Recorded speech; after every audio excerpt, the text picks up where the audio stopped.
मित्रांनो, तुळशीमध्ये पाणी टाकताना बोला हा मंत्र. तुमच्या घरावर संकट, अडचणी, दुःख कधीच येणार नाही.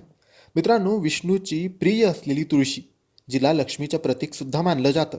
आपल्या घराबाहेर असलेली तुळशी जर सुकलेली, कोरडी झालेली, वाळलेली असेल, तर ते संकेत असतं आपल्या घरावर आलेलं किंवा येणाऱ्या संकटाचं.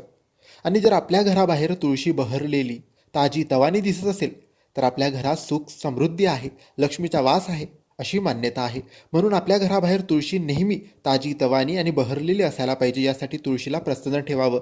म्हणजेच तुळशी जर बहरलेली असेल तर कोणत्याही संकटाला आपल्या घरात ती येऊ देत नाही. म्हणून दररोज सकाळी तुळशीमध्ये पाणी टाकताना हा मंत्र तुम्ही नक्की बोलावा. हा मंत्र काही असा आहे: महाप्रसाद जननी, सर्व सौभाग्यवर्धिनी, आधी व्याधी हरा नित्यम तुलसी त्वम नमोस्तुते. 1 वेळेस, 11 वेळेस, 21 वेळेस हा मंत्र तुळशीमध्ये पाणी टाकताना नक्की बोलावा.